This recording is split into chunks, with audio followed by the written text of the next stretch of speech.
नमस्कार, आपका बहुत बहुत स्वागत है। शुक्र और केतु अगर एक साथ किसी भाव में आपकी कुंडली में बैठे हैं तो उसका क्या प्रभाव होगा, आज के वीडियो में मैं आपको यही बताऊंगा। शुक्र धन के, सभी प्रकार के भौतिक सुखों के, विवाह के, मंत्र साधना के ग्रह माने जाते हैं। वहीं केतु को अध्यात्म का, छुड़ाव का, मोक्ष का, दंड, ध्वजा, धारदार हथियार और औषधि का कारक ग्रह भी कहा जाता है।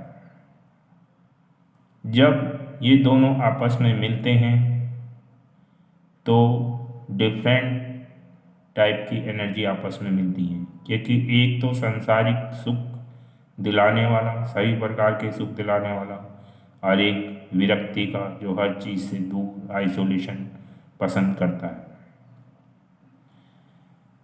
शुक्र क्योंकि धन के कारक ग्रह हैं और केतु को दंड कहा जाता है, यानी कि दंडी।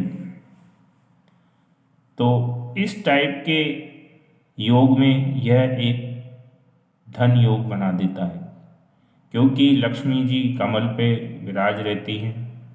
कमल जो है शुक्र को दिखाता है और उसकी नीचे की डंडी जो है केतु को दिखाती है।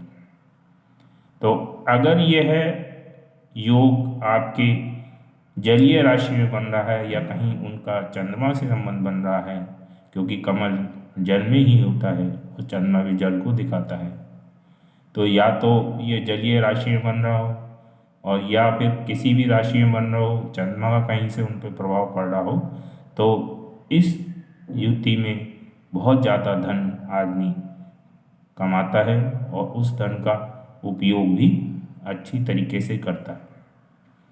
लेकिन किसी भी युति की तरह हर युति में ये किस राशि में बन रहा है, किस भाव में बन रहा है, शुक्र बली है या केतु बली है, इस पे डिपेंड करेगा। अगर शुक्र योगकारी है, किसी कुंडली का मजबूत स्थिति में है, अच्छे भाव में है, तो अवश्य ही उस व्यक्ति के पास धन, वैभव, सुख सब होगा। और जो केतु है उसकी नीचे से सपोर्ट भी करेगा दंड की तरह।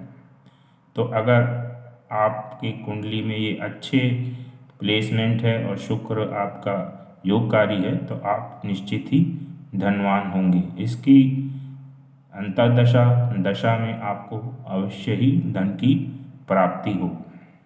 और शुक्र विवाह का कारक ग्रह भी है और केतु जो है छुड़ाव का है।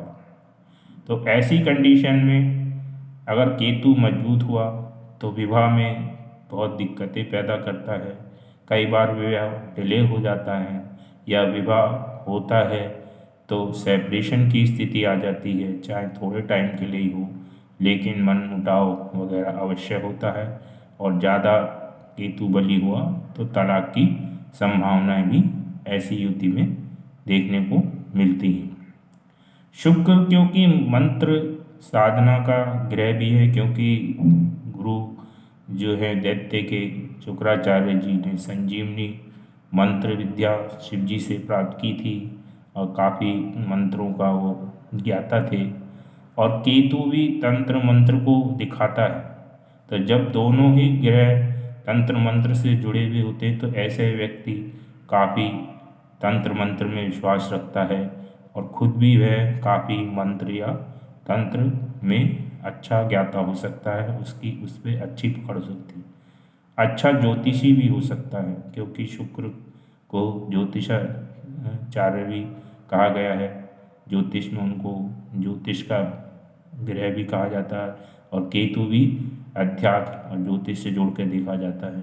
यानी कि ऐसा व्यक्ति गुण विद्याएं, तंत्र मंत्र सब टाइप की विद्याएं प्राप्त कर लेता है। अगर दोनों ग्रह मजबूत हुए तो ऐसा व्यक्ति काफ़ी बड़ा ज्योतिषी, काफ़ी बड़ा तांत्रिक हो सकता है। अब शुक्र क्योंकि संजीवनी विद्या उनके पास थी, संजीवनी किसी को जीवित करने की शक्ति, और केतु भी औषधि को दिखाता है, खास तौर से आयुर्वेदिक औषधियों को दिखाता है। तो अगर ऐसी युति बनती है तो ऐसा व्यक्ति ऐसी दवाएं आयुर्वेदिक या ऐसी दवाएं जो संजीवनी या जीवन देती हैं, इस टाइप के कार्यों में भी आपको मिल सकते हैं।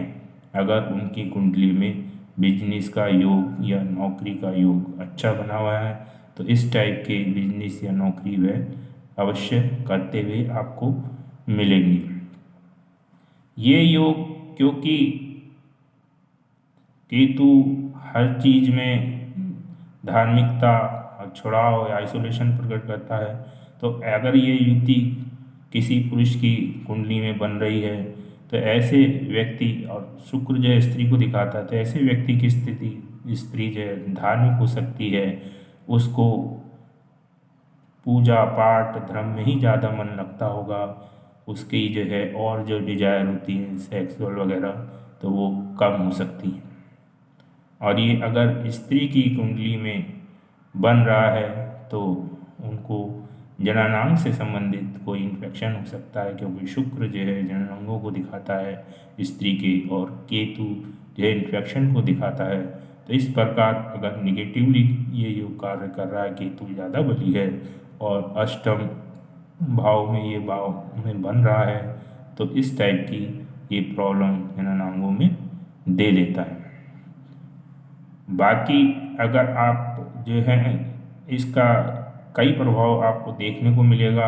मान लो कि आप विदेश में रहते हैं, विदेश जाने की इच्छा रखते हैं, तो ये योग विदेश भी पहुंचाता है, क्योंकि क्या है, सुख में कमी करनी है केतु को किसी तरीके से। तो घर का सुख कमी तभी होगी जब आप बाहर चले जाएंगे, ठीक है ना। तो ज़्यादातर कई बार आदमी अपना घर छोड़ना पड़ता है, सुखों होते हुए भी उनको सुखों का त्याग करना पड़ता है। सारी गाड़ी बंगले सब कुछ होंगे, लेकिन केतु जो है ऐसी कंडीशन पैदा कर देता है कि वो उन सुखों का भोग नहीं कर पाता है। तो आज के वीडियो में इतना ही। धन्यवाद।